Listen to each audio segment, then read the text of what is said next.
Boa tarde, senhoras e senhores deputados. Antes de entrarmos na audição, eu queria lhes dar a seguinte informação. Para a semana, dos contactos feitos relativamente ao Sr. Luís Filipe Vieira, ele próprio solicitou, por motivos de saúde, que a audição fosse adiada para data posterior a uma consulta que tem. Relativamente aos depoentes João Gamaleão, da Pré-Build, e Nuno Vasconcelos, da Ongoing, os serviços não conseguiram obter os respectivos contactos e a informação, embora genérica, que temos é que estarão ambos no Brasil e não se conhece a localidade nem a morada de onde poderão estar. Eu até fazia um apelo aos grupos parlamentares, se porventura tiverem alguma informação, que façam chegar para podermos contactá-los. Não temos ainda a resposta do Sr. António Barão.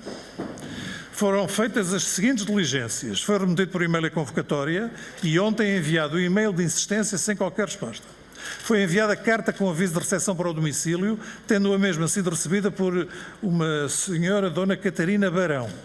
Foi feito um contacto telefónico para a Associação Parlatório, onde existia a informação que ele pertencia, tendo sido obtida a informação de que o Sr. António Barão tinha acabado de sair. Foi também solicitado o contacto à Anchorage Capital Group, sem qualquer resposta. O que quer dizer que amanhã a audição não vamos fazê-la, porque não vamos estar aqui às 9h30 e não temos nenhum contacto, nenhuma confirmação sobre se virá ou não. E é notório que o Sr. António Barão está a querer fugir à notificação que queremos fazer para estar presente. O que quer dizer que para a semana, e infelizmente, dadas estas circunstâncias, ficaremos resumidos ao Sr. Bernardo Muniz da Maia, do Grupo Muniz da Maia, 30 de abril às 14h30, que é tal sexta-feira. Eu vou fazer novamente um esforço no sentido de poder antecipar esta audição para esta data, uma vez que é uma sexta-feira ao fim do dia, não é? E temos o Sr. Nuno Gaioso Ribeiro, que está para 29 de abril às 15h30, mas acontece que foi agendado para o plenário deste dia o programa de estabilidade. E há muitos deputados que querem estar presentes no plenário, obviamente, eu também tenho interesse nisso, temos todos. O programa de estabilidade é um instrumento importante e queremos estar no plenário para assistir e, em princípio, ficará para 27, ainda não sabemos se de manhã ou de tarde. 27 é uma terça-feira, salvo erro. Manhã? Ok, então pronto. Para já, então 27 às 9h30. E, portanto, são estas informações que eu tenho para dar. A segunda informação é que começamos mais tarde porque tivemos que mudar de sala por motivos de natureza técnica, uma vez que o som na sala onde normalmente realizamos os trabalhos deixou de funcionar e por isso estamos nesta sala.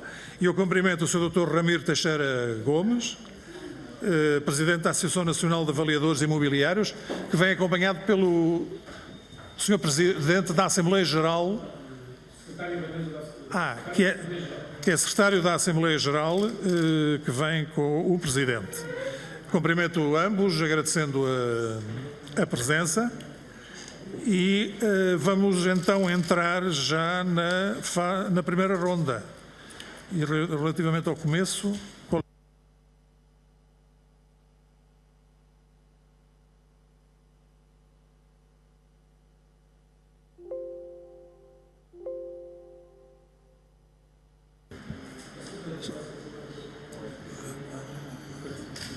Se o doutor quer fazer...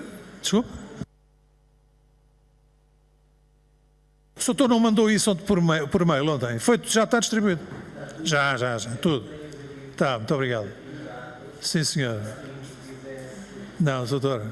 Nós trabalhamos com um nível muito grande de eficiência. E, portanto, ontem ficou tudo distribuído e os seus deputados já leram tudo e estão devidamente documentados. E vamos começar então a audição. Eu já expliquei ao Sr. Doutor como é e vamos começar pela Sra. Deputada Sofia Matos. Sra. Deputada, faz favor. Sr. Dr. Ramiro Teixeira Gomes, Sr. Presidente da Assembleia Nacional da Associação Nacional de Avaliadores Imobiliários, Muito boa tarde, obrigada pela sua disponibilidade e por hoje nos vir aqui prestar alguns esclarecimentos que são, considera o PST, fundamentais para aflorarmos algumas questões. Aqui chegados hoje, e antes de mais, impõe-se uma contextualização sobre porque é que o senhor aqui está. Na sequência da resolução do BES, o Estado português teve de assumir um conjunto de compromissos com a DGCOM relativamente ao novo banco. Entre outros aspectos, o novo banco deveria administrar os ativos transmitidos pelo BES, devendo proceder ao desinvestimento de um perímetro de ativos não-core de forma ordenada, mas maximizando o seu valor. Adicionalmente, o novo banco deveria alienar todos os ativos transmitidos pelo BES.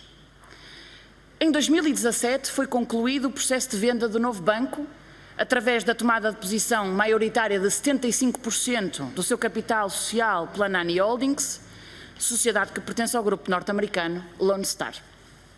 O fundo de resolução ficaria com 25%, com o compromisso de lá injetar perto de 4 mil milhões de euros, mediante aquilo que chamaram um acordo de capitalização contingente, através do qual o Estado tem que estar permanentemente a financiar o novo banco. E porquê é que tudo isto é importante nesta audição?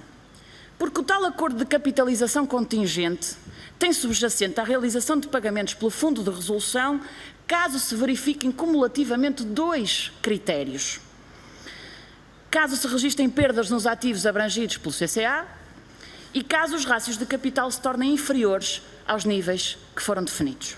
Ora, como poderá compreender, esta audição, assim como toda a escalpelização que aqui faremos da vossa atividade profissional, tem profundíssimas consequências na economia, na justiça, mas particularmente no sistema financeiro que hoje pretendemos aqui nesta comissão aflorar. Para exemplificar aquilo que acabo de descrever acerca da importância da vossa atividade como avaliadores, como peritos, para o sistema financeiro, passo a citar o que se pode ler, por exemplo, numa das auditorias especiais da Deloitte sobre as perdas de ativos, particularmente relativo a imóveis e equipamentos, sobre os quais as respectivas avaliações, os senhores não propriamente, mas os senhores avaliadores são responsáveis. E passo a citar. A generalidade dos ativos desta tipologia, imóveis, foram retomados ou adquiridos pelo BES Novo Banco ou por fundos de investimento integrados no perímetro, no âmbito de processos de recuperação de crédito ou de resolução de contratos de leasing imobiliário. E agora atentem nisto. 70% das perdas totais dos ativos desta tipologia incluídos na amostra dizem respeito a reavaliações negativas de ativos que se mantêm na carteira do novo banco, na altura de referência a 31 de dezembro de 2018. No caso de 2017 e 2018, as reavaliações representam 94% das perdas totais do banco. No caso da Operação Viriato, por exemplo, uma operação conhecida de venda agregada de ativos, só em 2018 fez o banco registar perdas acumuladas no valor de 16 milhões de euros. Estariam estes imóveis sobrevalorizados? Porquê? O que é que se ganhava com isso? No caso dos imóveis designados por Artilharia 1, os famigerados terrenos das Amoreiras, registra-se uma diferença de cerca de 50 milhões de euros entre as avaliações de 2017 e de 2018, sem que existisse qualquer alteração ao projeto ou alteração urbanística do PDM de Lisboa. Isto não é ficção, são números, e eu tenho-os aqui. Houve duas avaliações em 2017, uma de 206 milhões de euros e outra de 205 milhões de euros, e duas reavaliações em 2018, uma da Prime Hill de 158 milhões de euros e uma da CPU Consultores de 160 milhões de euros.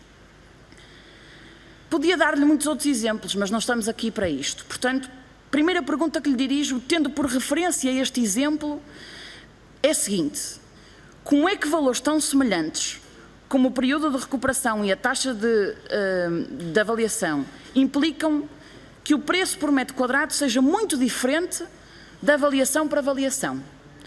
Mas, como é que tudo isto acontece quando no ano da suposta desvalorização de 50 milhões de euros, portanto de 2017 para 2018, o mercado e a conjuntura estavam super, hiper favorecidos em Lisboa?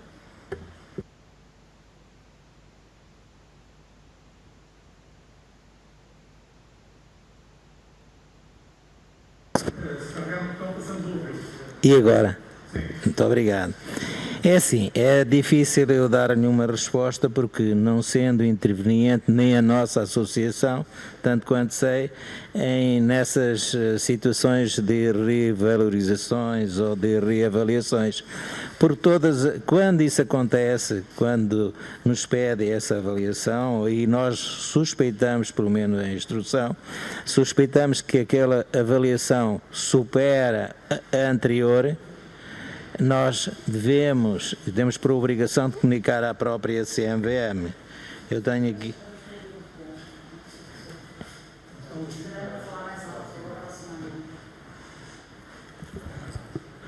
Essa situação, penso eu, que não se registra da nossa parte. Eu tenho dificuldade em não participar nela, porque há diversas empresas que as fazem e podem não ser nossas. Aliás, se nós suspeitamos que sejam nossas, nós temos por obrigação, e fazemos-lo, tentamos cumprir, avisamos imediatamente a CMVM que algo está errado nessa avaliação.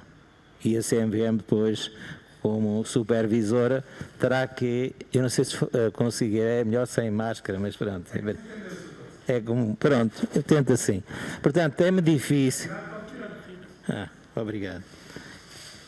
É-me difícil dar a resposta à pergunta que fez, que é pertinente, e bem-haja essa pergunta que faz, e só que o problema, eu não sei desta associação, do qual sou responsável, não tenho conhecimento destas situações, porque nós não trabalhamos assim, dessa forma. Como não trabalhamos, não conseguimos saber quem são as empresas, e por não sabermos isso, normalmente eu não me remeto a procurar dar respostas quando eu as desconheço, não leva a mal. Eu não posso avançar mais nisso. Peço desculpa, mas... E como leu provavelmente as nossas preocupações e fragilidades, há situações que devíamos controlar mais isso.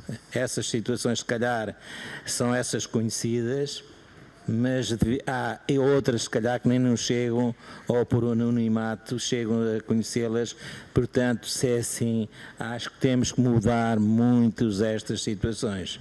Temos que acabar ou arranjar formas, ou por fiscalização, ou aumento, ou reforço, ou por outras circunstâncias. Nós temos que acabar com isso, que dá-nos uma péssima imagem. É quando lhe posso transmitir, enquanto sou Presidente da Associação. Nós não toleramos esse tipo daquilo que me estava a descrever, que é extremamente lamentável. Doutora, desculpe lá. Sr. Presidente, aproveito para cumprimentar, por omissão há pouco não o fiz e por isso peço desculpa. Daqui passamos para as questões profissionais que agora, e muito bem, referiu. Como sabe, as fragilidades das avaliações, como disse há pouco, fundamentam as imparidades e as chamadas de capital no novo banco que o Estado tem estado sucessivamente a suportar. 80% das perdas do novo banco têm origem nas reavaliações e nas vendas concretizadas muito abaixo das avaliações que foram efetuadas. Pergunto, como Presidente da ANAI, como é que se avalia a independência dos peritos e quem é que fiscaliza os peritos? Quem é que fiscaliza? Muito bem. A questão é assim, não só a CMVM e o Banco de Portugal, provavelmente, não sei bem o contexto, qual é que é a qualidade, enfim, a intervenção de um ou do outro, mas em princípio compete à própria CMVM fiscalizar estas situações. Muitas delas são obtidas por nós, isto agora é uma resposta mais vaga, são denunciadas por nós. O que é que nós pretendemos saber dos nossos 1000 e tal, temos 1200 ou 1300 associados, nós queremos por escrito que eles identifiquem essas situações. Existe uma série delas que depois, sendo por escrito, nós apresentamos à própria CMVM. A CMVM depois faz a estatística ou faz dentro desse aspecto. O que nos obriga a nós quando suspeitamos que algo não esteja bem, nós em princípio fazemos uma inspeção a essa empresa. E vamos averiguar, é uma inspeção, enfim,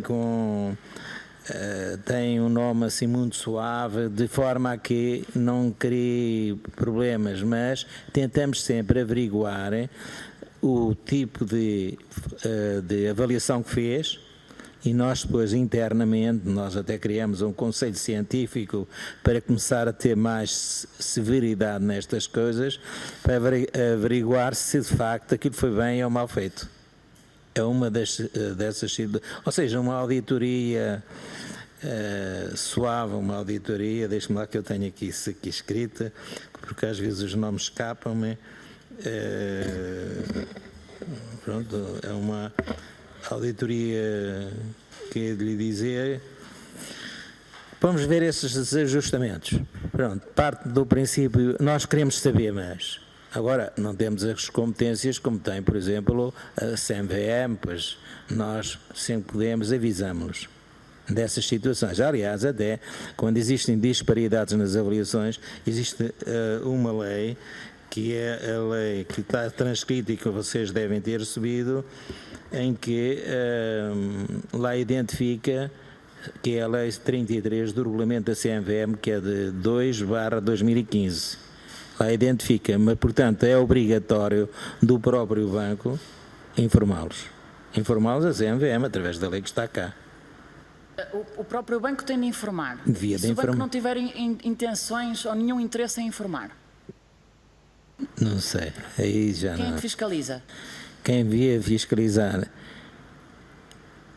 para já, a própria CMVM, talvez por denúncias, porque também se não for denunciado, também não chega a saber. Pois é, respondeu a CMVM. Mas a lei dispensa os peritos da adoção de políticas de ética, independência e em matéria de conflitos de interesses, se inscritos em associação profissional representativa de peritos avaliadores de imóveis que assegura a fiscalização e o sancionamento dos seus associados. Ora, a vossa associação é uma destas que supostamente assegura a fiscalização e o sancionamento dos associados. E nós tentamos fazer sim. Nós, até para, só no início do recrutamento, para ter acesso à nossa associação, para cumprir determinados requisitos, nós cumprimos uma lei, uma portaria, que é 787 de 2004, ano da nossa fundação, ou através da lei 153. Portanto, o perito que nos apresenta para se inscrever tem que obedecer aos requisitos da portaria 787, porque é a única que existe legal, nós não conhecemos outra, excepto a 153. Portanto, uma delas ele tem que cumprir. Além de ter cumprido, tem que ser licenciado.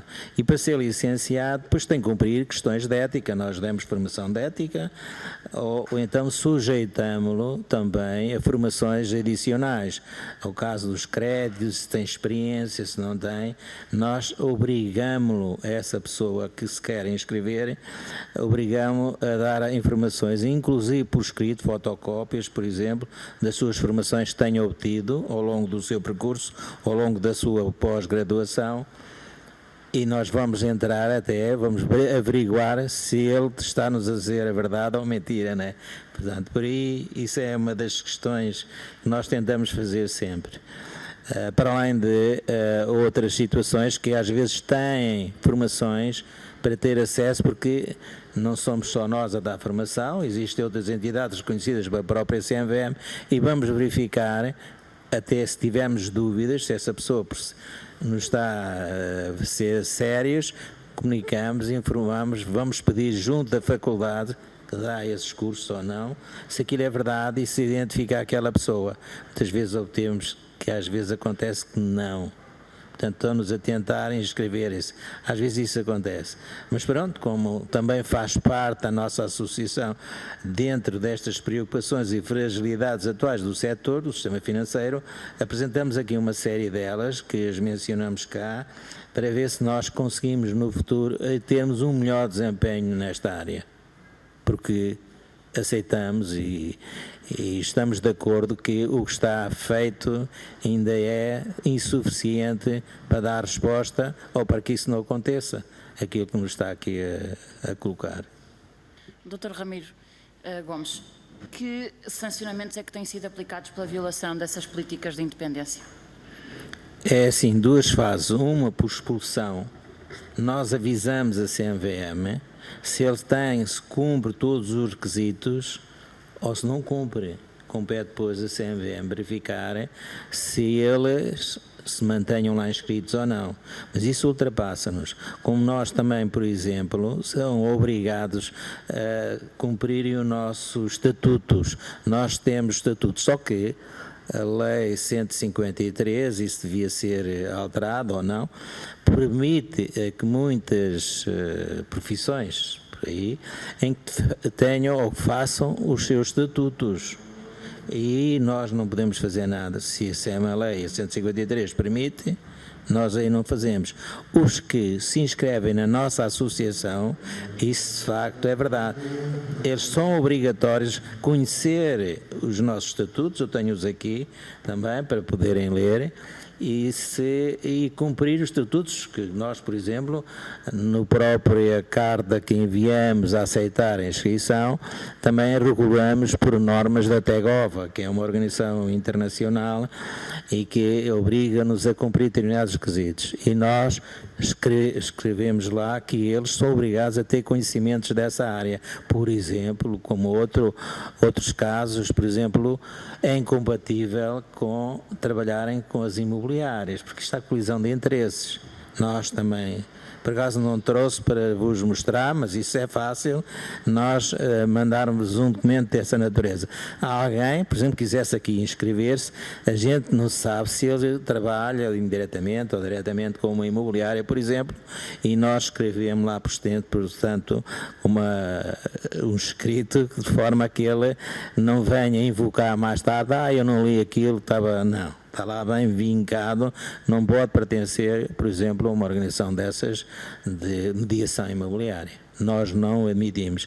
Quando viemos a suspeitar por denúncia, nós tentamos logo, não é correr aquele termo grosseiro, mas tentamos afastá-lo. Isso é logo. Mas ele diz, já trabalha há muitos anos, ou também sejam possuidores ou titulares de imobiliárias, porque às vezes somos também denunciados que são as nossas associadas que têm uma imobiliária por trás, mas quando se inscreve, provavelmente esconde. Não vai dizer que tem uma imobiliária, porque isso era logo sinal que não podia continuar, senão havia aqui colisão de interesses. Não pode. Doutor, eu peço imensa desculpa, mas não respondeu à minha questão. Tem alguma relação à qual possa recorrer da quantidade de pessoas que foram sancionadas até hoje e o que é que lhes aconteceu, que tipo de sanções é que foram aplicadas ou não e por que tipo de violações? Que eu tenha conhecimento nesse aspecto, quantos não tenho? Alguns sim, mas não lhe vou referir. Alguns, por exemplo, que não eram licenciados.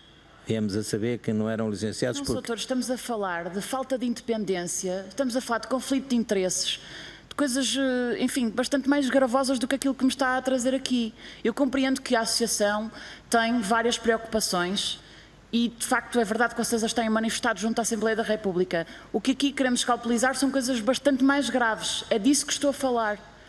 Quantos destes avaliadores, quantos destes peritos têm efetivamente sido sancionados por vossas excelências? Não, é uma boa pergunta. A questão é que nós ainda não chegamos ao ponto de controlar, porque não são muitos, são poucos, são raros. Doutor, vocês têm um código deontológico. Que é verdade. Que a CMVM respeita, porque as pessoas estão inscritas na vossa associação e, portanto, ela retira-se daqui. E que prevê infrações disciplinares e sanções disciplinares. Quantas é que foram aplicadas e porquê? É a minha questão. Não, eu não estou a contestar a pergunta. A questão é que nós, até ao momento, estamos aqui a falar, nunca tivemos uma reclamação. Doutor, mas o banco não vai reclamar, porque eventualmente foi o próprio banco que pediu ao avaliador para colocar os valores daquela maneira. Não sei se me estou a fazer entender. Não, e faz. O banco nunca nos pede avaliações.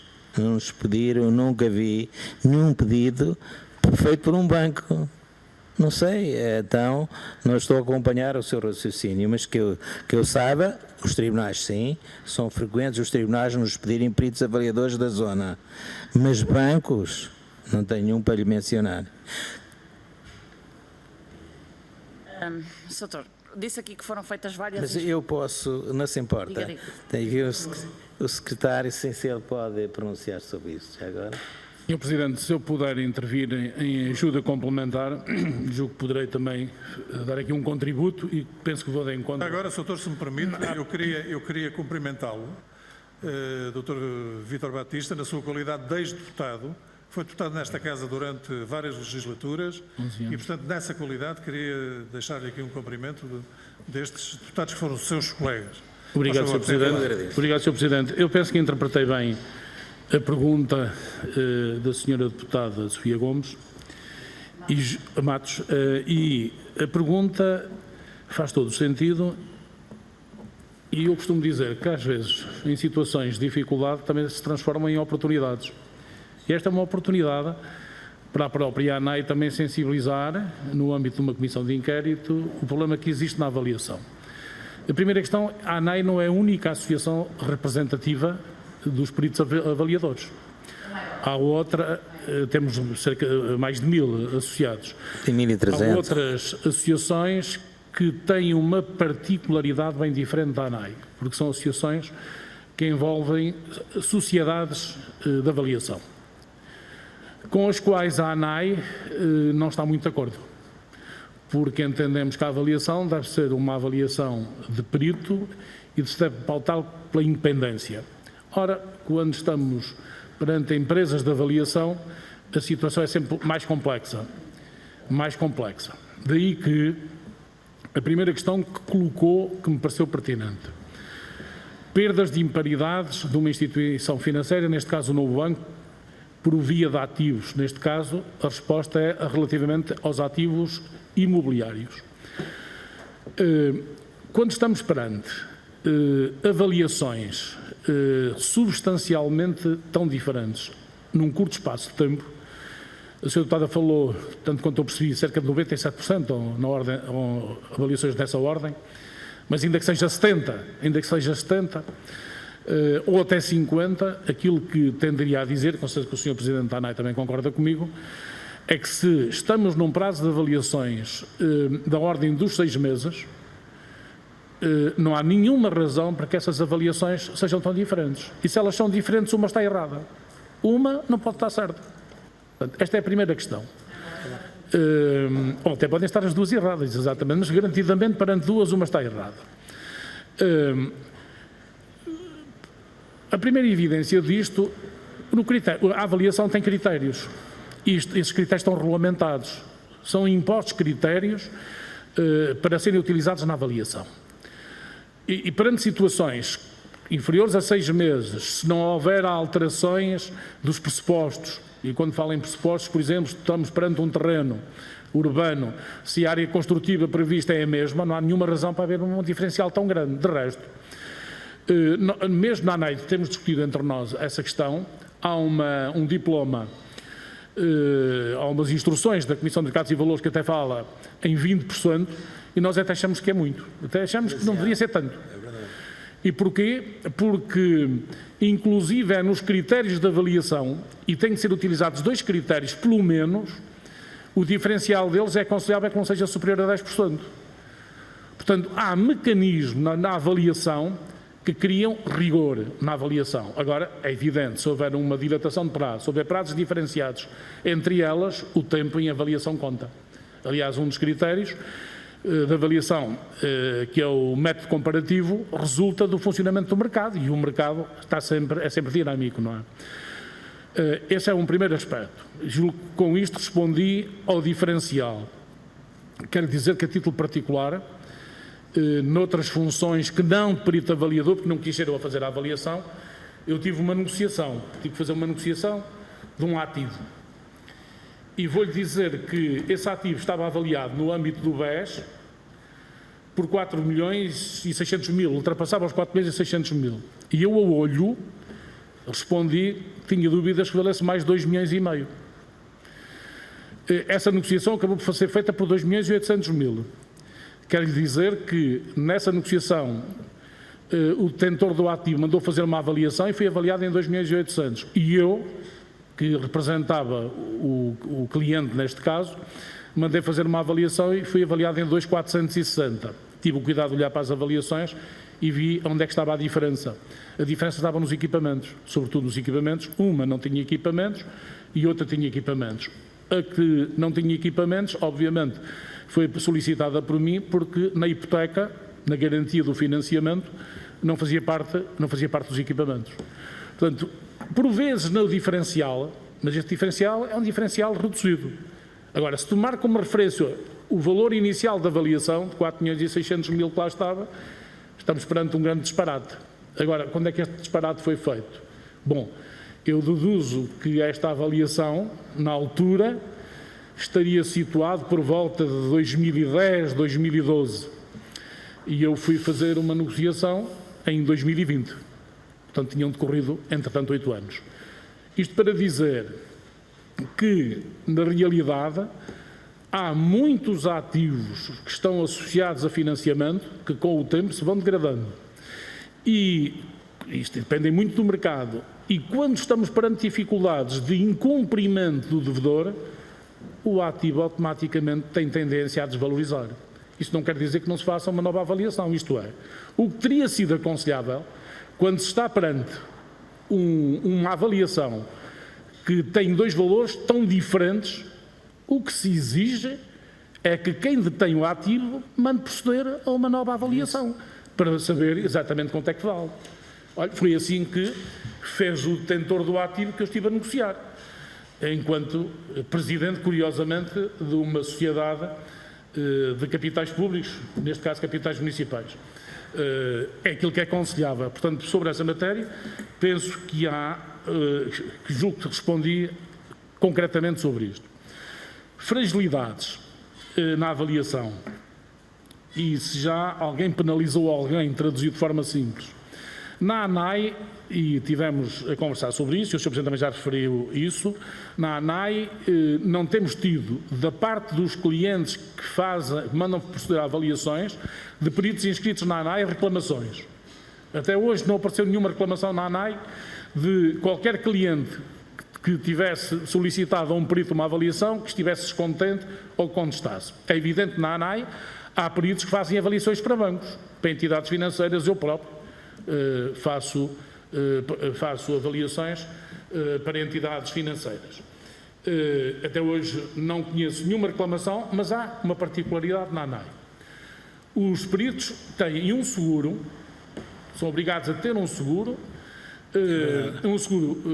que salvaguarda e eventualmente o seu trabalho e eventualmente o risco que está associado ao seu trabalho e as reclamações que possam vir dos clientes. Portanto, são obrigados a ter um seguro. E tem esse código de ética e de deontologia que tem que cumprir. A ANAI tem sido uma associação ligeiramente diferente de outras associações. E isso aí, penso que o documento que o Sr. Presidente distribuiu, que mandou ontem, transmite um conjunto de preocupações que nós temos. E termino, julgo que fui um bocado explícito, e termino dizendo o seguinte: também esta Comissão seja uma possibilidade de tomar consciência de que é necessário intervir nesta área, futuramente. Eu peço desculpa, termino já, Sr. Presidente, que é necessário intervir nesta área. É evidente, é óbvio. Eu, quando fiz a pós-graduação em avaliação imobiliária, produzi um texto. E aquilo que mais me espantou foi, de facto, estar perante uma atividade que envolve uma particularidade de valores tão elevados, de valores tão significativos, como é o setor imobiliário, e verificar que não existe uma única instituição que represente os peritos avaliadores. Proliferam. Não são muitas, mas proliferam. E constatar, sobretudo, que algumas delas quase que dominam o mercado. Quase dominam o mercado. E até, em alguns casos, até se parece que se confundem os avaliadores com os financeiros. Até se parece que se confundem nas sociedades. Por isso, essa é uma realidade, não vale a pena, que é uma realidade óbvia e evidente. Não é? A ANAI, neste caso, é completamente diferente.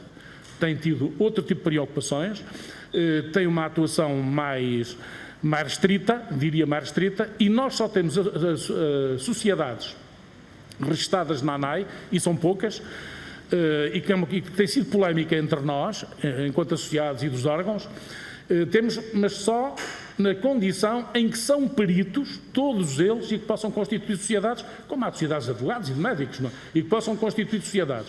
Mas têm que estar inscritos como peritos na ANAI e depois podem constituir as sociedades. E estamos a discutir, estamos a equacionar a possibilidade dessas, mesmo essas empresas que são associadas, que têm direito a voto, que no futuro possam ser consideradas apenas associados extraordinários sem direito a voto.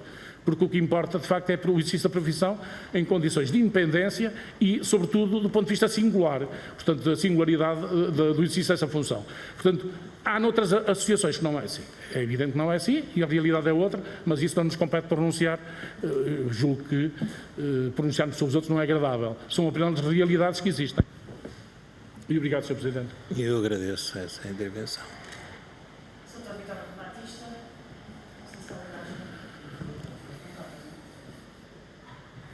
Isto hoje não está fácil, mas este liga.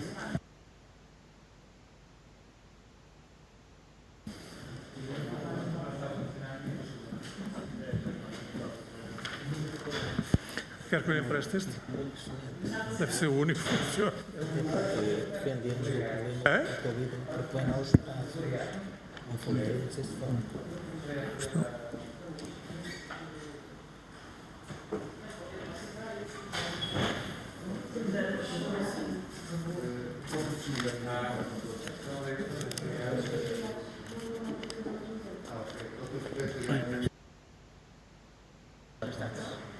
Já está. Deputada Sofia Matos, faz favor, continua. Pronto. Não dá para ter mais que dois ao mesmo tempo, está bem? Sr. Vítor Batista, cumprimento já agora, dando-lhe de novo as boas-vindas a este Parlamento e obrigada pelas respostas que aqui deu. Mas algumas delas não respondeu. Aquilo que eu quero perceber é que, sem prejuízo das preocupações que vocês colocaram neste documento e que têm todo o sentido, e eu tenho a certeza absoluta que a Assembleia da República tirará daqui as ilações que tiver que tirar. Há uma parte que é feita por vocês. Existe um código deontológico, existem sanções.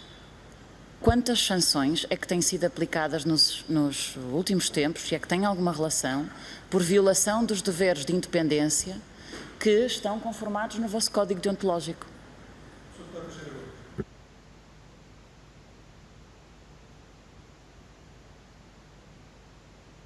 Muito obrigado.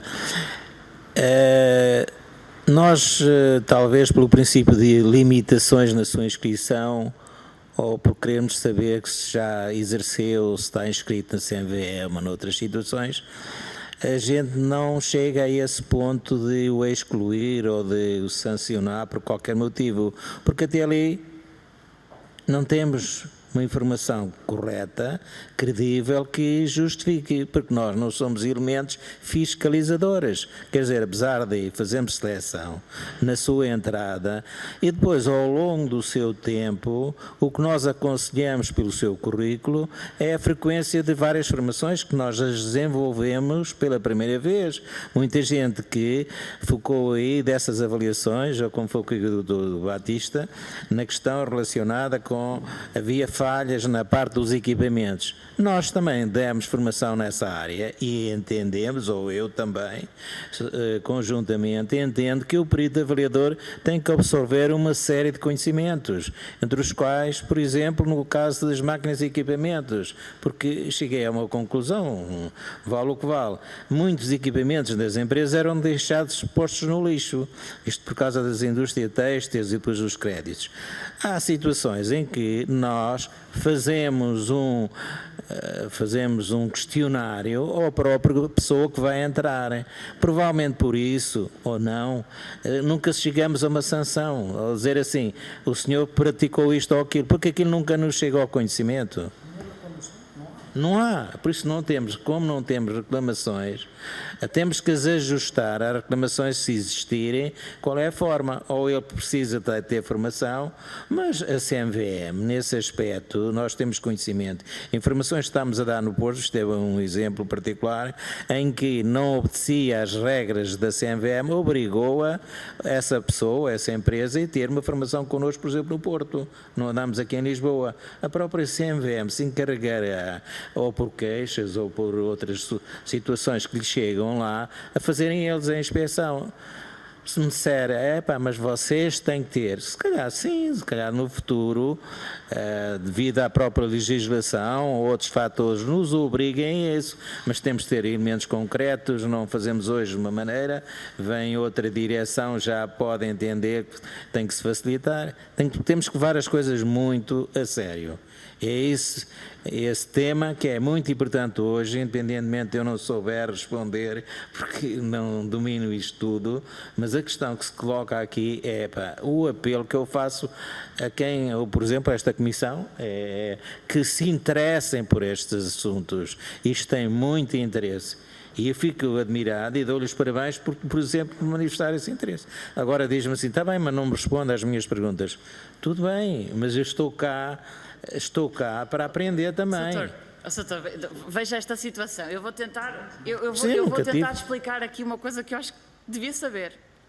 A Lei 153 de 2015, que regula o acesso e o exercício da atividade de peritos avaliadores de imóveis que prestem serviço a entidades e sistemas do Sistema Financeiro Nacional, prevê no artigo 17 que os peritos avaliadores de imóveis devem adotar políticas e procedimentos escritos adequados e eficazes que regulem designadamente padrões de ética, de independência e de qualificação profissional. É verdade. E depois diz assim, os peritos avaliadores de imóveis estão dispensados da adoção das políticas e dos procedimentos previstos nestes números, caso se sujeitem a um código de conduta deontológica aprovado por uma associação profissional representativa de peritos e avaliadores imobiliários, que é o vosso caso. Vocês têm responsabilidades nisto. E temos. E nós vamos verificar se existe alguma irregularidade ou não. Por exemplo, sei lá. Os senhores solicitaram há pouco tempo e eu tive o... Pois, mas está, não há? Os senhores solicitaram há pouco tempo a audição à Comissão de Finanças e Orçamento na Assembleia da República, onde manifestaram várias preocupações com o acesso à profissão de avaliador e outras. Mas em nenhum momento dessa audição, e eu ouvia, lá colocaram aos senhores deputados as preocupações que hoje trouxeram aqui. Algumas destas que estão relacionadas com as questões que eu vos estou a trazer aqui. É certo que esta Assembleia da República é o local também para se fazer a diferença e sensibilizando os senhores deputados para isso, mas não é nesta comissão de inquérito. E os senhores solicitaram há pouco tempo uma audição e não transmitiram estas preocupações que aqui hoje estão a transmitir. E já agora... Deputada, para terminar. Para terminar, a lei, esta 153, de que eu vos falei, estabelece um regime sancionatório para a violação destas políticas e procedimentos éticos que garantem a independência dos avaliadores.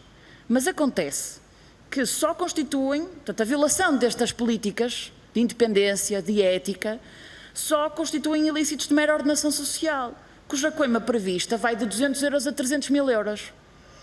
Contudo, o efeito da violação destas normas pode fazer o infrator ganhar largos milhares de euros acima daquilo que eventualmente pode ser condenado a pagar. Este regime não vos parece que se subsume um pouco ao brocado tradicional de que o crime compensa? Não ia entrar por aí, é assim, eu não ia entrar, ou seja, como não existindo, como estava a dizer bem, não existindo reclamações, nós não temos coisas ou situações de identificar e punir, não é isso que podemos, é excluí-lo da associação, mas como até ao momento não temos reclamações, temos que produzir um trabalho, quando há reclamações temos que produzir um trabalho que venha ao encontro de penalizar esse indivíduo que praticou essa irregularidade.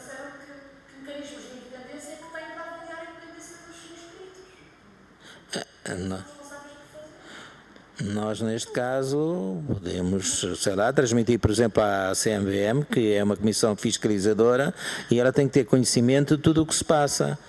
E depois só organizem-se, fiscalizem, ou indiquem, nós temos uma proximidade com eles, denunciamos situações que nos transmitem a nós, mas que nós não temos provas. É tudo na área da suspeição. Muito bem. Os doutores agora terão a oportunidade de continuar a responder através das perguntas a formular-se pelo Sr. Deputado Eduardo Melo. Faz favor, Sr. Deputado.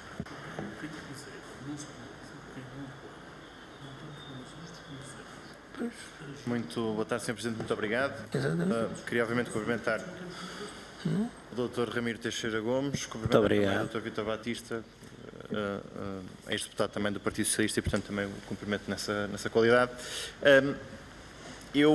Enfim, há um conjunto de perguntas que a Sra. Deputada Sofia Matos já fez e que são muito pertinentes e que eu não vou repetir, mas algumas que eu acho que era importante explorar, mas queria voltar um bocadinho atrás, porque a Sra. Deputada Sofia Matos há bocado falou e explicou bem, na minha opinião, um dos problemas que nós temos dentro desta Comissão de Inquérito, que é tentar perceber, obviamente, a avaliação e a alienação de ativos, neste caso imobiliários, que estavam dentro do CCA, dentro do mecanismo de capital contingente, porque isso importa para aquilo que possa ser a chamada de capital do novo banco ao Fundo de Resolução, e, portanto, desse ponto de vista estamos sempre a falar de necessidades, neste caso, necessidades de capitalização do Estado ao Fundo de Resolução para poder emprestar esse dinheiro, e, portanto, estes são processos que nos interessam enquanto deputados.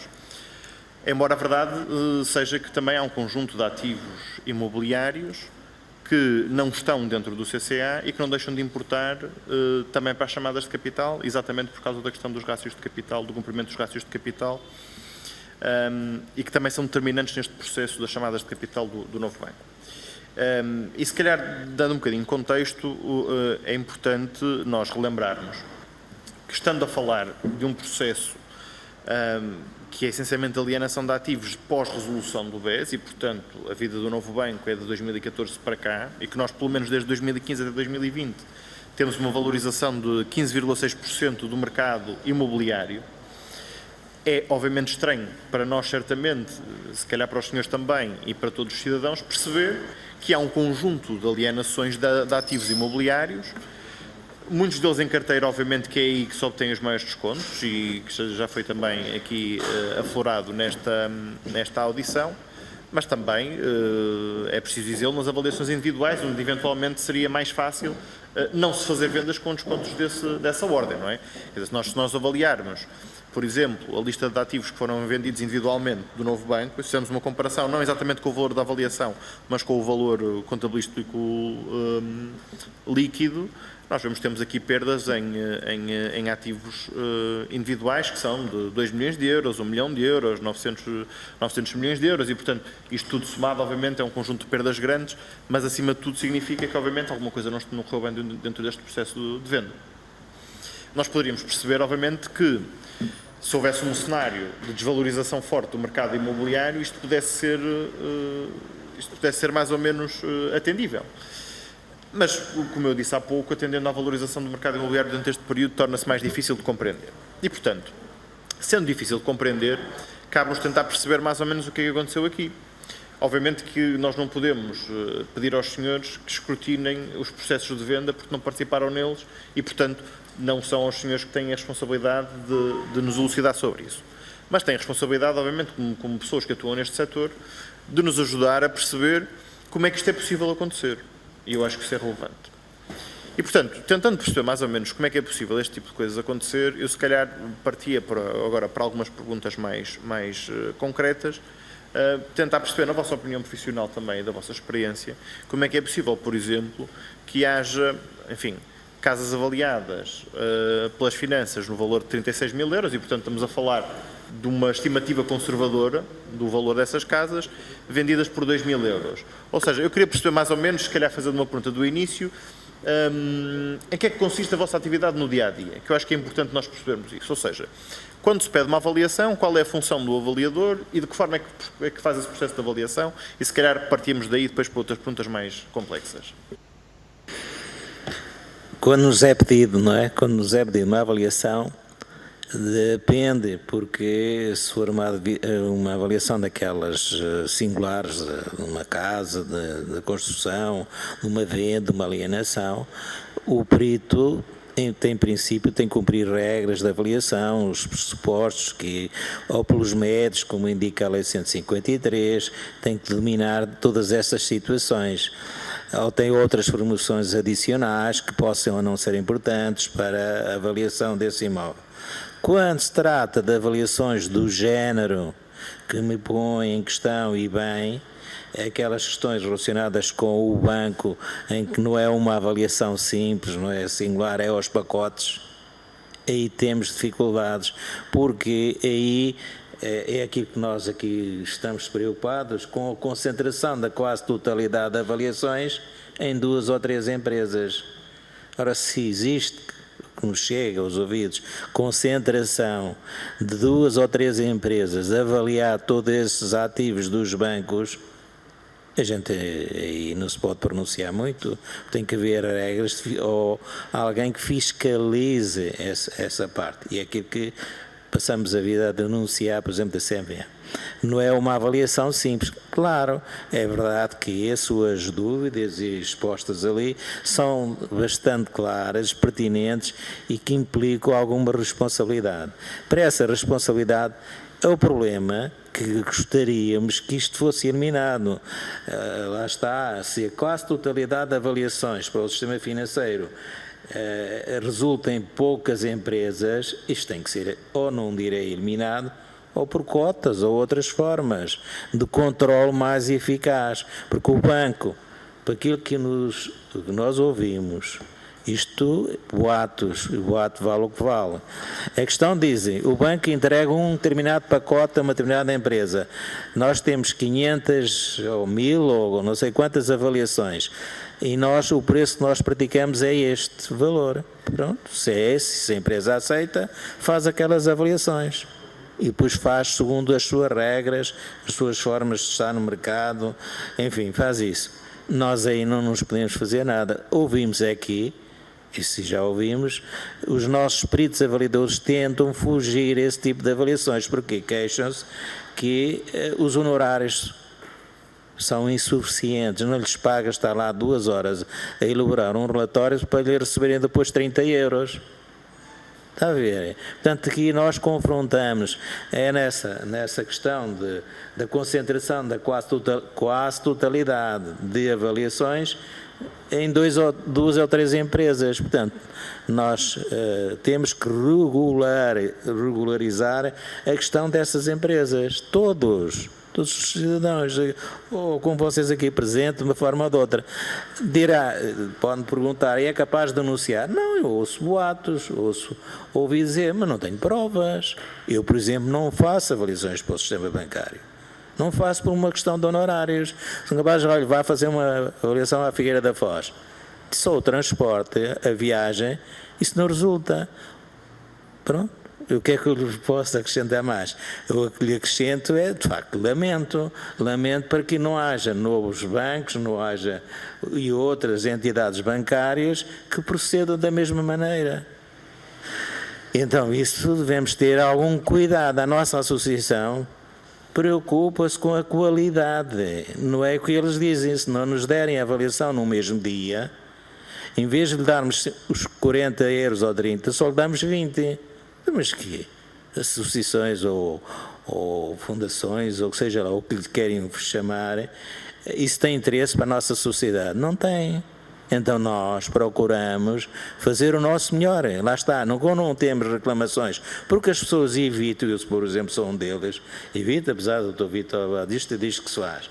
Mas temos alguns que fazem, quando é nas imediações. Se o banco for ali ao lado de mim fazer o imóvel, sou capaz de fazer a avaliação, mas desde-me que pague um determinado limite, porque só as despesas que eu tenho, e depois é o que dizem os nossos associados, lá está. É difícil a gente perceber, eles dizem, então vocês dão cursos, sim senhor, obrigam-nos a dar cursos, a frequentar os cursos. O quê? Eu pago a vossa cota. Eu sou obrigado a ter um seguro de responsabilidade civil. Com o nosso seguro, a única instituição no mercado é a única que dá para qualquer seguro. Se fizer para o senhor deputado a avaliação, o nosso seguro dá. Nenhuma outra tem. Só nós. E depois, quem diz para si, diz qualquer instituição, seja para tribunal, seja o que for. Nós temos um seguro, e felizmente os tribunais já estão a exigir isso também, seguros que dê para cobertura, ou o caso do património das câmaras. porque o resto é o sistema financeiro, não pagam as suas. Mas os nossos associados, eu um deles, por exemplo, queixa-me se eu for a juntar o dinheiro das cotas, se eu for a juntar o dinheiro do seguro, mais inscrição na própria CMVM, fiscaliza o nosso report. Quer dizer, eu não ganho a ganhar 30 euros por uma avaliação. Por isso neste aspecto, é que nós pretendemos, independentemente de ser uma comissão de inquérito ou outro tipo, nós gostamos de apresentar estas dúvidas, porque isso só nos traz confusão. Pronto, vale o que vale. E aí vocês não estão interessados em confusão. Vão comprar uma casa, então o fulano que veio cá avaliou por 50 mil, vem o outro a seguir, já avalia por 200 mil. E interessa a muitos clientes que avaliem por 200 mil, é verdade, porque com 200 mil vão buscar ao banco com mais facilidade, tem mais questões, agora não tanto, porque os juros estão baixos. Mas quando eles estão altos, muitas vezes para jogar com o próprio banco, eles justificam-se. Olha, a minha casa vale 200 mil, como vale 200 mil, não precisa ser reavaliada para me darem uma taxa de juros mais baixa. Eu já aprendi tanta coisa bem disto tudo, que isso não deve ser ou previsto, ou não deve ser visível. Nós temos de ser transparentes. É o que a nossa associação faz ou tenta fazer, não é? Por isso, se não há reclamações, tenho alguma dificuldade em responder, porque há muita coisa que sai daqui enviesada. Sai daqui, quer dizer, da leitura que todos os nossos cidadãos temos das avaliações. Toda a gente quer avaliação alta.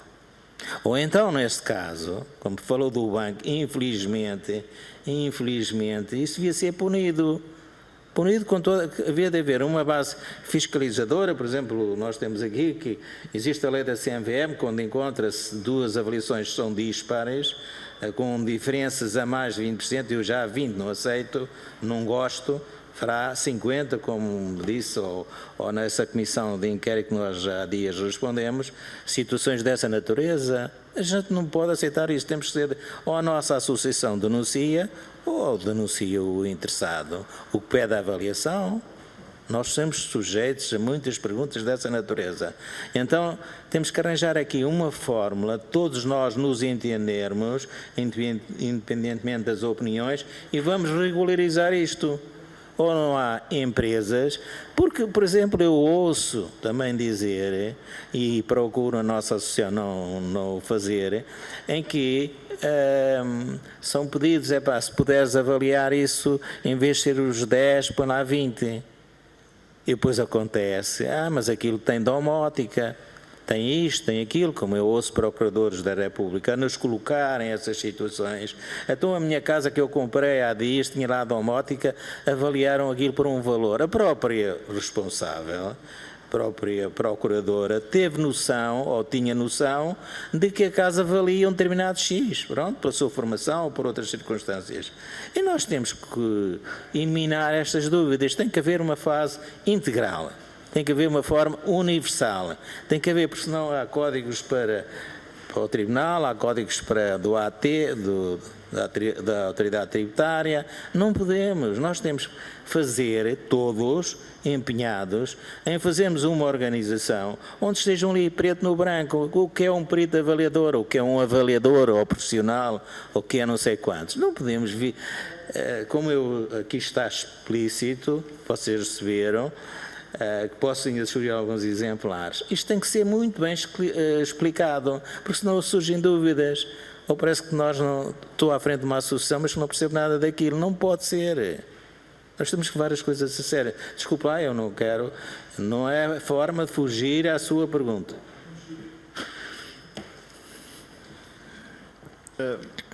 Certo, eu pedia-lhe se pudesse, entretanto, ser um bocadinho mais conciso nas respostas, só para podermos orientar isto de uma forma que fosse mais produtiva.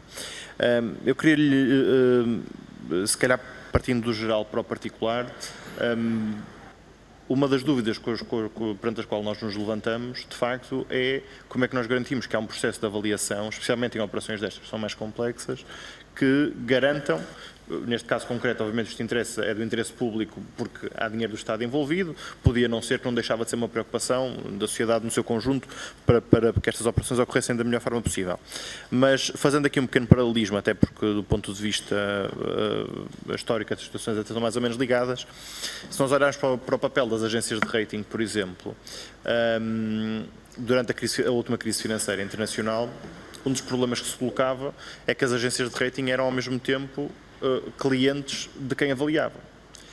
E esse é um paralelismo que nós podemos estabelecer em relação a estes peritos em concreto na avaliação do imobiliário, porque vocês prestam serviços a quem vos contrata. E isso levanta-nos sempre uma dúvida de como é que se garante que essa contratação não está subjacente ao interesse do próprio cliente, ou seja, como é que nós garantimos isenção a quem beneficia da contratação por parte desse cliente. E, portanto, eu gostava de lhe perguntar, concretamente, como é que neste setor profissional nós conseguimos garantir que há esta independência face ao cliente do qual dependem diretamente. Eu penso que não é fácil a sua resposta, porque nós damos formação em ética e vamos desenvolvê-la já outra vez, ou desenvolvê-la nos próximos meses, com pessoas, enfim, que tenham alguma credibilidade, tenham alguma honestidade na sua formação, enfim, no seu desempenho, para transmitir isso aos próprios peritos, porque eles têm que ter consciência, nós não podemos chegar nessa avaliação, tu tens que fazer isso, está a ver?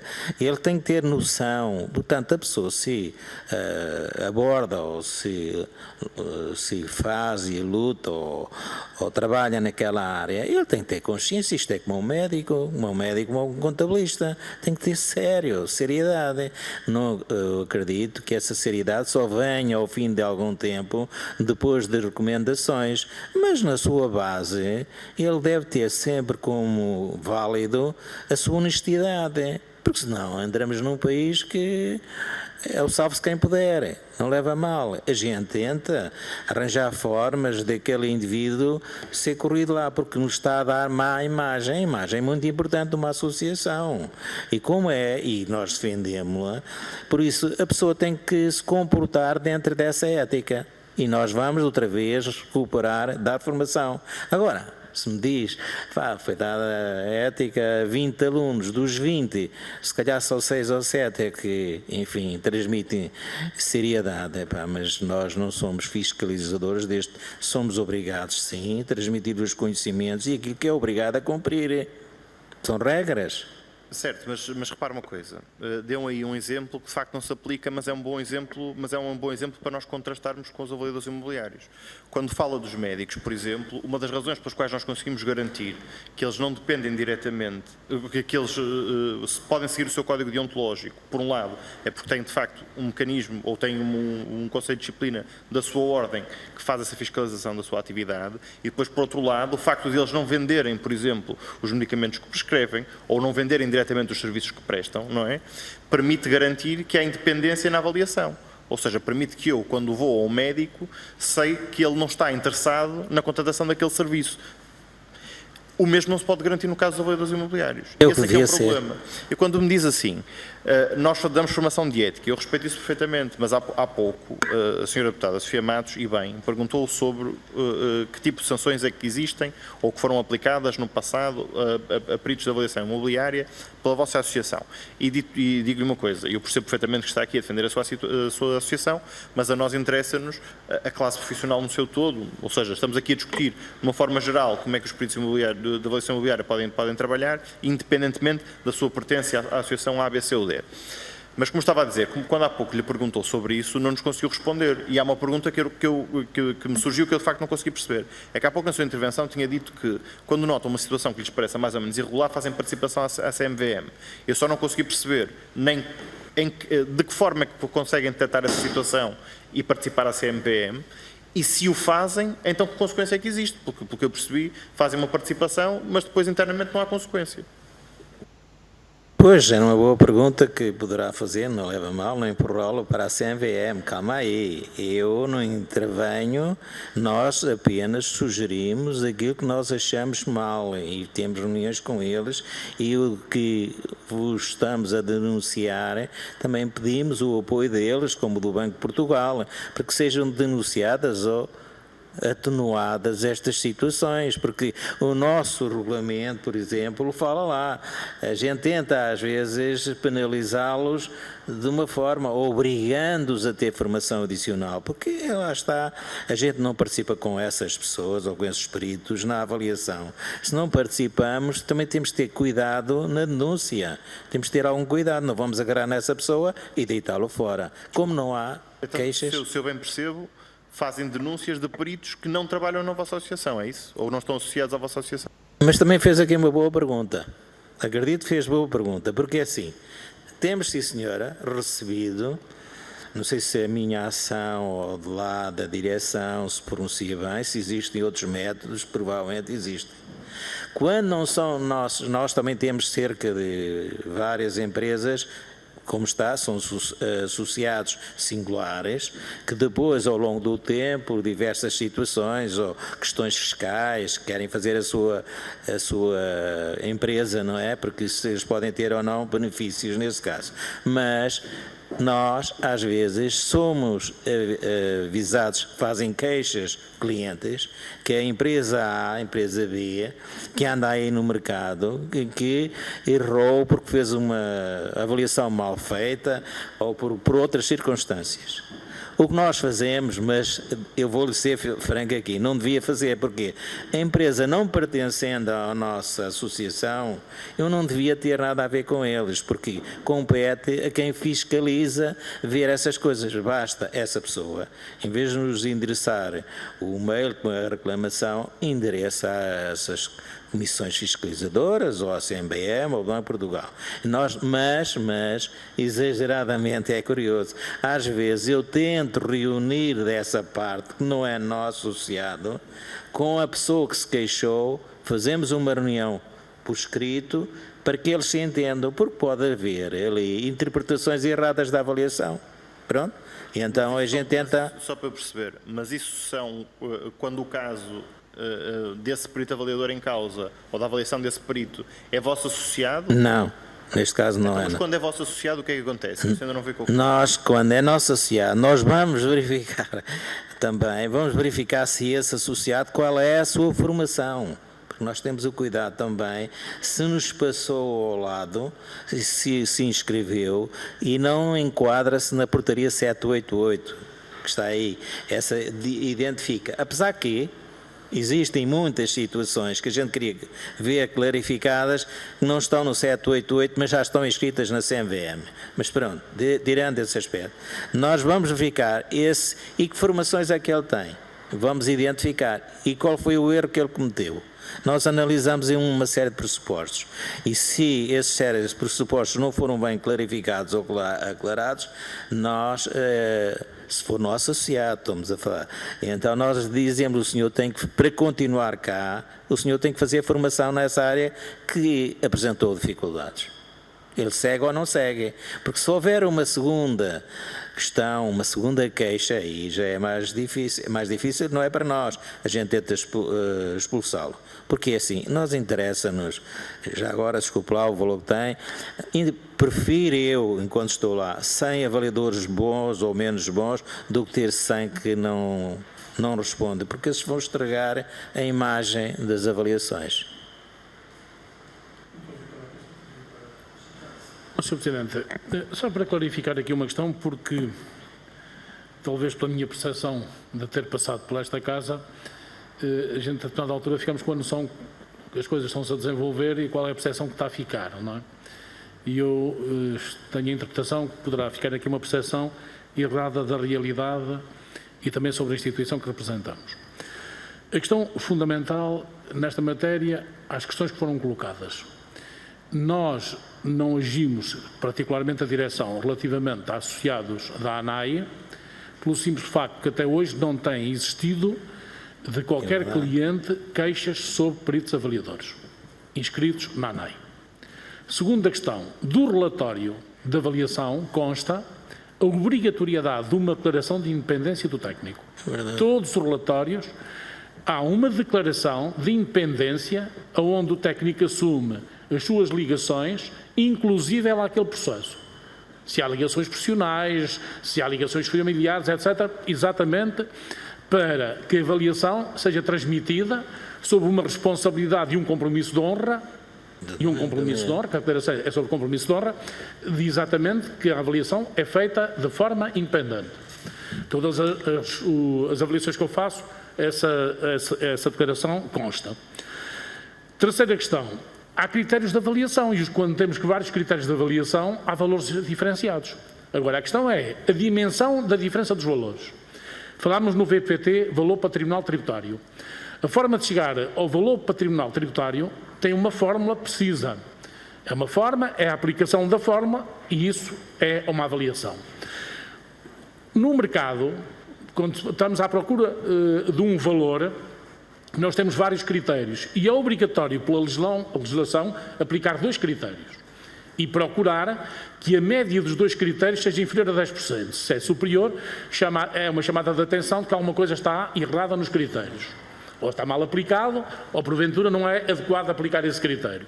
E os critérios estão definidos na lei, que é o método comparativo, o método do custo e o método de rendimento. Há outros que podem ser aplicados, mas a lei obriga pelo menos a utilizar 2 destes critérios.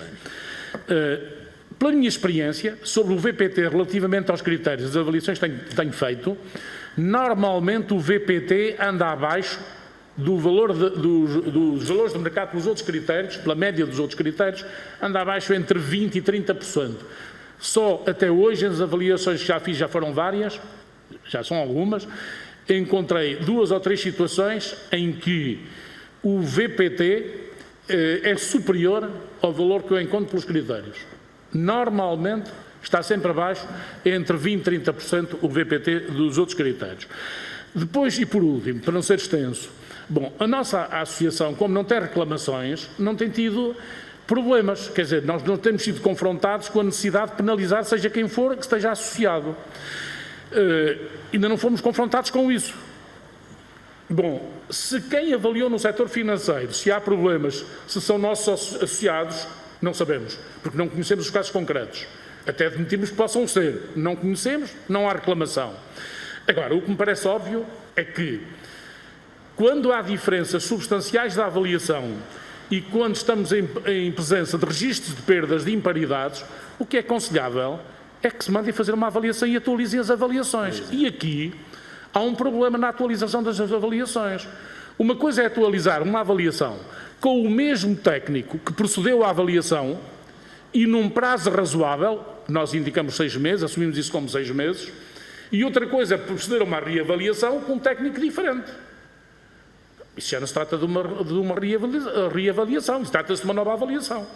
Portanto, mesmo o conceito de avaliação e de reavaliação é preciso precisá-lo, porque, pessoalmente, e é o nosso entendimento, que uma reavaliação tem de ser feita pelo mesmo técnico que fez a avaliação. Porquê? Quando faz uma avaliação e a seguir vai fazer uma reavaliação, há um tempo que decorre. É preciso saber se o ativo que foi avaliado está exatamente nas mesmas condições com o tempo que decorreu. E, portanto, se não estiver nas mesmas condições, a situação é diferente. Se foi o mesmo técnico, tem que assumir a responsabilidade de dizer que está nas mesmas condições. Se for um outro técnico, tem que proceder à avaliação e visitar. Eu não vejo uma avaliação sem ser feita uma visita ao local e uma inspeção ao imóvel. Portanto, nós aqui na ANAI ouvimos falar muita coisa, mas a ANAI tem tido alguma preocupação defensiva. E termino dizendo o seguinte: o recrutamento para perito avaliador hoje, não foi sempre assim, hoje, sobretudo, pelo menos desde que eu entrei, e foi em 2017, é procedido, está regulamentado, licenciados em determinadas áreas específicas, vai da economia à engenharia, à arquitetura, portanto, áreas específicas, tem depois de ter um curso de pós-graduação em avaliação imobiliária e só depois é que se inscreve. E até agora houve inscrições diretas e não sei, a qualquer momento passarão, com certeza, a fazer, como em tudo na vida, a fazer com certeza a exames de avaliação para poderem entrar como peritos. No caso da ANAI, têm sido esses critérios: licenciaturas, pós-graduações em avaliação e só depois é que são inscritos. Nas exigências, de resto, da Comissão de Mercados e Valores, é o que está regulamentado da portaria da Comissão de Mercados e Valores. Portanto, aqui eu julgo que perante a Comissão de Inquérito o que está em causa, de facto, são registros de perdas de imparidades, mas também tem que se ver os casos concretos. Aqui, dos peritos da ANAI, não temos queixas, não podemos penalizar indiscriminadamente só porque existe uma situação no país e numa determinada instituição financeira que nem sequer conhecemos os casos. Quando nos for surgir, quando nos apresentarem situações com associados da ANAI, não deixaremos de atuar. E há um código, para responder, há um código de ética e deontologia que todos subscrevem. Quando aí falo para a inscrição, e porque é que a Comissão de Mercados e Valores dispensa? Porque há um compromisso que é assumido quando se inscreve na ANAI. E é por isso que a Comissão de Mercados e Valores, de certa forma, transfere essa responsabilidade para a ANAI. E nós não temos, até hoje, situações... Já nos estamos a repetir. Mas às vezes repetir também Claro, as coisas entram melhor. Portanto, para não ficarem dúvidas, nós não temos nenhuma reclamação até hoje. Quando houver... Sr. Deputado, faz favor. Muito obrigado, mas eu...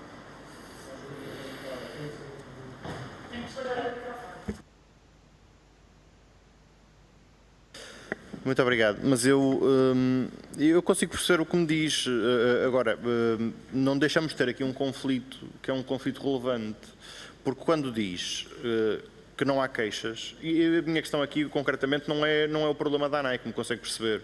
O meu problema aqui, e creio de qualquer partido nesta Comissão de Inquérito, é perceber de que forma que nós garantimos que os peritos em avaliação imobiliária cumprem o seu papel, obviamente seguindo não só regras que são regras formais da avaliação, mas também regras de ética, e garantir que a sua atividade é realizada de uma forma que possa servir também o bem público. E quando diz que não há queixas, isto levanta dois problemas. O primeiro é, depreendemos daí que, apesar de haver um código deontológico, a verificação do cumprimento do código deontológico é feito através de uma avaliação de disciplina passiva. E isso é um problema. É um problema agravado quando o primeiro interessado em que a avaliação seja feita de uma forma que não é inteiramente imparcial ou justa é o próprio cliente. E isso, depreendemos, é também aquilo que acontece neste caso concreto. Porque se lhe disser, por exemplo, embora eu não conheça os casos concretos, mas se lhe disser, por exemplo, no relatório, nas auditorias da Deloitte de 2020, que numa amostra selecionada de um conjunto de terrenos adquiridos em 99 por um fundo de investimento, o BES, ainda na altura, tinha tido lucros com esses terrenos tinha tido um ganho de 6,1 milhões de euros e após a resolução teve perdas registadas de 6,9 milhões de euros. Portanto, de 99 para 2014 teve 6, já não sei, 6, qualquer coisa milhões de euros de ganhos e a partir daí perdas. Nós conseguimos perceber, obviamente, que para nós termos este nível de perdas, das duas uma, ou eles estavam mal avaliados anteriormente, ou então houve uma avaliação subsequente em que resultou perda para o banco e em que o banco tinha até interesse nisso porque ia fazer com isso uma chamada de capital ao fundo de resolução. E é isso que está aqui em causa. E para finalizar, porque acho que não vale a pena alongar, porque acho que era importante responderem a esta questão, era também, dentro daquilo que falaram sobre a concentração, porque isso também é uma questão relevante, era perceber de que forma é que essa concentração existe se do ponto de vista da avaliação individual os honorários não compensam. Ou seja, eu não consegui perceber de que maneira é que nos dizem ao mesmo tempo que fazer uma avaliação para um banco não compensa pelos honorários e pelo tempo que dão para a resposta dessa avaliação, mas ao mesmo tempo há uma concentração no setor da avaliação em 2 ou 3 empresas. E, portanto, eu queria perceber mais ou menos também que nos pudessem falar, já que trouxeram também estas questões para esta audição, e bem, tentar perceber mais ou menos o que é que vocês entendem sobre como é que essa concentração acontece e como é que se resolve esse problema, para tentarmos também, de alguma forma, perceber quais são os vossos contributos para esta discussão. Muito obrigado. Obrigado, Sr. Presidente. Sobre o exemplo de 2009-2014, num lado uma valorização e no outro lado uma perda. Isto é normal? Absolutamente que não é. Não é normal, não parece ser normal. E sobretudo com a dimensão da referência dos valores. São os tais casos que merecem ser estudados, verificados e, porventura, quem é que esteve envolvido nessas avaliações. Não nos parece normal que assim seja. poderão existir outro tipo de explicações nesta avaliação destes ativos. Alterações de PDM, por exemplo, se forem terrenos, que afetem as áreas construtivas. Portanto, há aqui um conjunto de situações para estes casos precisos que têm de ser devidamente analisados, mas não são normais, obviamente não o são. Depois de concentração. Isso é uma das questões que preocupa a ANAI. O que é que eu julgo? O que é que nós julgamos na ANAI? O que nós pretendemos, e por isso esse documento que foi distribuído, nós andamos preocupados e entendemos que isto deveria evoluir para uma associação profissional como outras e até ter outro tipo de evoluções, como, por exemplo, na Associação dos Contabilistas. E que haja, de facto, uma entidade que represente os peritos. Que represente os peritos para os quais eles sejam responsáveis e que sejam responsabilizados. Temos dificuldade em compreender como é que há tanta associação a representar e algumas é uma grande confusão. Se me perguntarem, há um trabalho para desenvolver ao nível da avaliação e dos peritos? Claro que há. Parece-me óbvio que há. Que é necessário desenvolver e apurar a legislação relativamente à inscrição de peritos, à dependência dos peritos, à responsabilização dos peritos e identificar a associação que tutela ou a instituição que vai tutelar. Já existe a Comissão de Mercados e Valores, mas confesso, pela minha experiência, a Comissão de Mercados e Valores, a gente concorre, registra-se, há um diálogo da ANAI com a Comissão de Mercados e Valores, como não podia deixar de ser, mas é uma situação que, em boa verdade, até serve às vezes para a associação se responsabilizar. E porquê?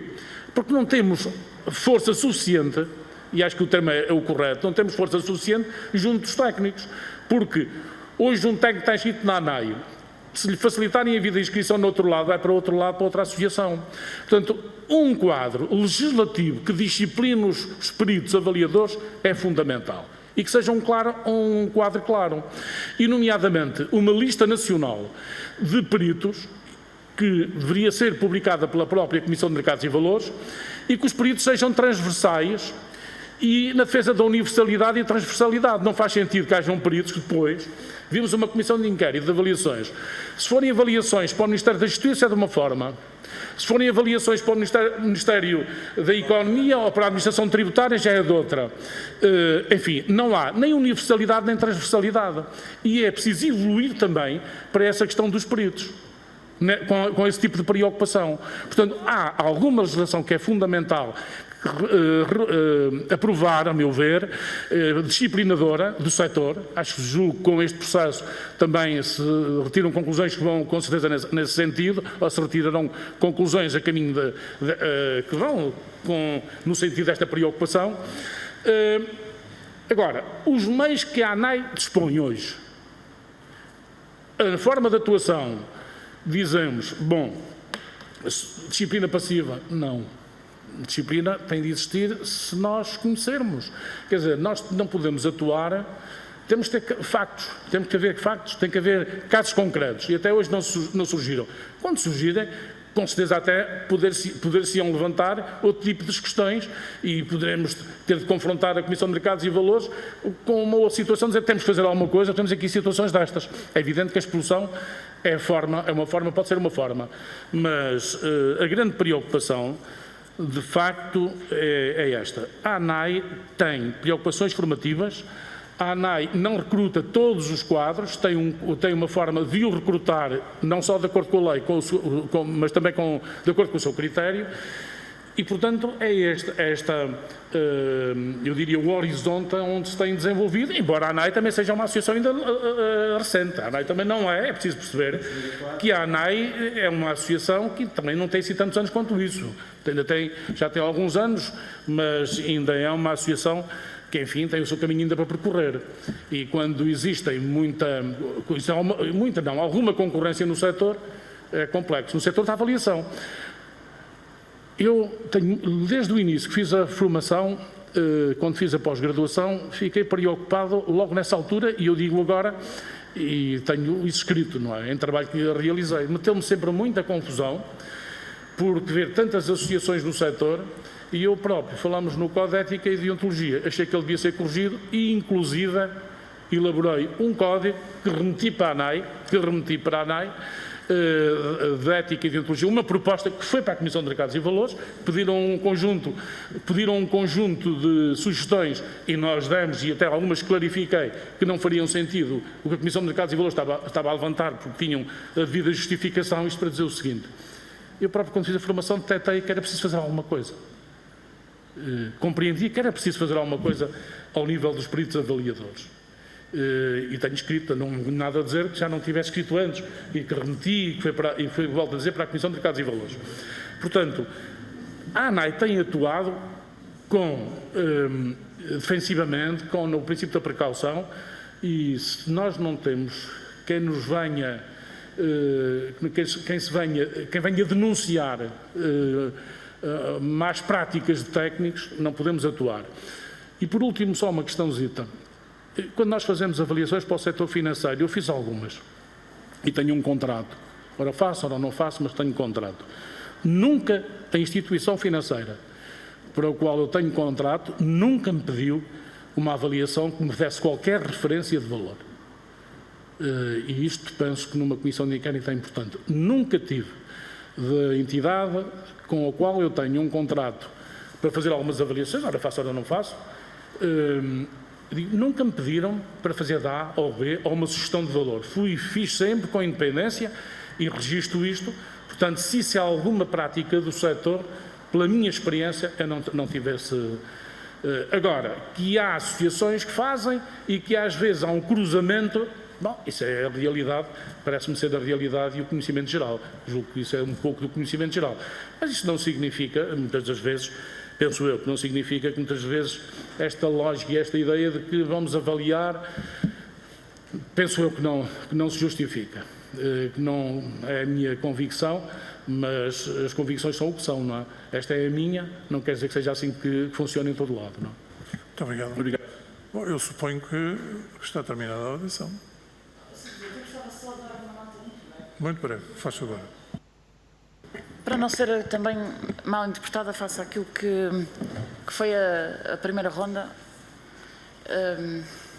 Nós advogados, eu sou advogada de profissão, é uma profissão que tem uma ordem profissional e as nossas peças processuais são todas colocadas, submetidas numa plataforma eletrónica, que é o Sítios. E a minha questão que eu gostava de saber é, que eu acho que é importante para aquilo que aqui estamos também a discutir hoje, e dizia o Dr. Vítor que isto possa servir também para que se olhem para as dificuldades e para as fragilidades que vocês apresentaram aqui, para que também se possa fazer alguma coisa, mas também está do vosso lado. Era importante que fosse criada uma plataforma, se é que ela não existe, onde os relatórios de avaliação fossem submetidos. De cada vez que existe o relatório de avaliação, seja ao que for, a que equipamento for, a que imóvel for, e ele deve ser submetido numa plataforma controlada pela CMVM. E de cada vez que existe uma reavaliação, feita por um perito, o mesmo perito, como dizia o Dr. Vítor, ou não, que possa gerar-se um alerta automático se as disparidades forem enormes. Isto é uma coisa que está na disponibilidade da CMVM, que é a entidade fiscalizadora, e que nós também vamos ter a oportunidade de ouvir aqui. No fundo, era só também para dar esta nota de que eu acho que deve ficar da audição de hoje, é que vocês devem, de facto, na minha opinião, e é uma opinião que me limita a mim, colocar ao serviço das pessoas os meios sancionatórios disponíveis, porque reparem, esta é uma violação, ou pode ser um crime, em que não há interesse da parte contraente em divulgar alguma violação. Portanto, se vocês estiverem, como dizia o deputado Eduardo Barroco de Melo, se vocês estiverem dependentes de denúncias, elas nunca vão chegar. E, portanto, foi dito aqui que muitas vezes fazem reuniões com a CMVM. Em algum momento disseram à CMVM ou transmitiram à CMVM as preocupações que têm, por exemplo, com esta questão? E ficam por aqui agradecendo os esclarecimentos que aqui prestaram. Obrigado. Foi uma sugestão da Sra. Deputada não tem a ver com o objeto da Comissão. O objeto da Comissão não é este. Esta matéria aqui levantada passou deputada, decorreu também das vossas intervenções. Não vamos continuar a falar nele, uma vez que não é o objeto desta Comissão. E não há mais nenhum Sr. Deputado inscrito. Nós temos a documentação que nos enviaram, vamos remetê-la para a Comissão competente e, relativamente a esta muito interessante e útil audição que aqui tivemos, quero agradecer a vossa presença e a vossa colaboração com esta Comissão e está encerrada esta audição. Muito obrigado.